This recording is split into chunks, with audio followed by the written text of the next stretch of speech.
Istilah masuk angin sangatlah sering didengar di Indonesia. Sampai sekarang pun istilah masuk angin dalam dunia kedokteran masih ambigu.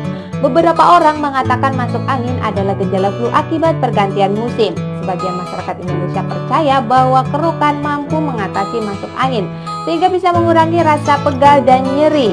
Dengan bermodal sekeping uang dan balsam, kerokan dipercaya bisa menyembuhkan masuk angin. Namun meskipun kerokan dilakukan secara turun-temurun dari generasi ke generasi, masih banyak anggapan miring tentang kerokan. Sahabat Aurelia Eva, inilah fakta kerokan dan masuk angin versi Aurelia Eva.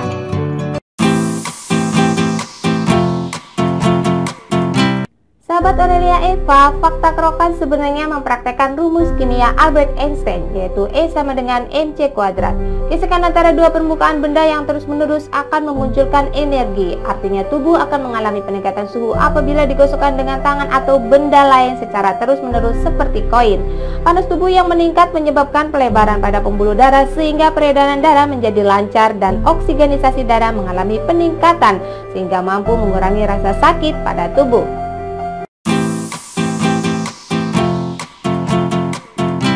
Banyak orang merasa yakin bahwa semakin merah bekas kerokan menandakan tubuh kita masuk angin dan semakin sakit. Nah, sahabat Aurelia Eva, buanglah jauh-jauh anggapan ini. Pada dasarnya hal ini merupakan metode memperlebar pembuluh darah tepi yang menyempit atau menutup menjadi lebar sehingga meninggalkan bekas merah di kulit. Bekas itu merupakan jejak pembuluh darah yang terbuka atau pecah seiring gesekan koin. Darah tersebut akan diisi dengan aliran darah yang sebelumnya tertutup. Intensitas warna akan semakin pekat jika kamu mengerok kulitmu semakin kuat atau sering.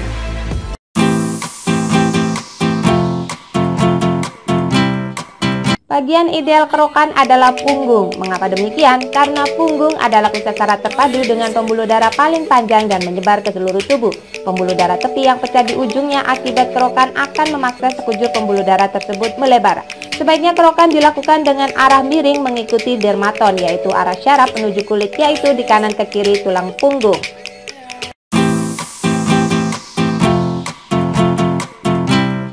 Di samping melancarkan aliran darah yang mampu mengurangi nyeri otot dan pegal-pegal, kerokan ternyata juga bisa membuat rasa tenang dan segar layaknya menghirup morfin. Morfin yang diproduksi secara alami dalam tubuh kita sendiri yaitu beta endorfin. Produksi hormon ini diatur oleh jaringan endotel, yaitu bagian dalam dari pembuluh darah kita. Tekanan yang dihasilkan oleh gerakan kerokan ternyata mampu mencapai jaringan tersebut sehingga produksi beta endorfin dalam tubuh kita meningkat. Konsep ini sama halnya ketika kamu sedang dipijat. Maka dari itu, banyak orang yang kecanduan dengan rasa tenang dan segar setelah dipijat atau dikerok.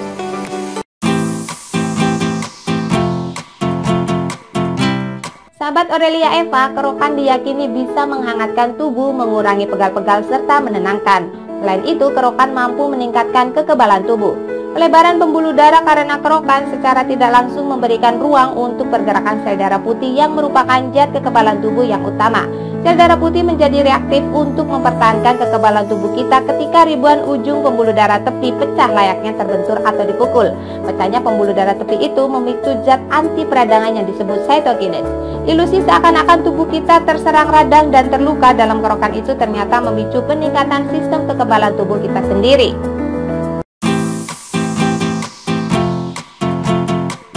Khusus untuk ibu hamil, kerokan itu bisa jadi berbahaya, tidak secara langsung mengancam jiwa ibu atau janin, tapi memicu kelahiran prematur. Zat anti peradangan cytokines yang pada tubuh orang dewasa meningkatkan kekebalan tubuh, pada ibu hamil justru akan menyebabkan munculnya zat prostaglandin. Zat ini bisa memicu kontraksi dini pada kehamilan sehingga berisiko kelahiran prematur. Risiko terjadinya kontraksi dini akibat kerokan umumnya sangat tinggi jika ibu hamil telah mencapai usia kelahiran trimester 3. Sahabat Aurelia Eva, ternyata kerokan tidak hanya populer di Indonesia. Di negara-negara lain seperti Cina, Vietnam, Kamboja, atau Laos juga mempraktekkan metode penyembuhan ini.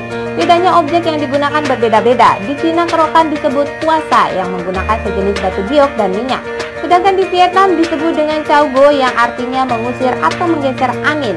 Di berbagai kebudayaan timur, angin melambangkan keburukan atau kesakitan yang harus dihilangkan. Sementara itu, di negara-negara barat, kerokan ini sering dikira bentuk kekerasan fisik. Banyak orang Indonesia atau Vietnam pergi ke rumah sakit di tempat bermukim mereka di Amerika Serikat dengan bekas kerokan justru dikira atau dicurigai sebagai kekerasan rumah tangga. Lebih parah lagi, jika bekas kerokan itu ditemukan pada anak-anak, orang tuanya bisa dilaporkan untuk kasus kekerasan anak.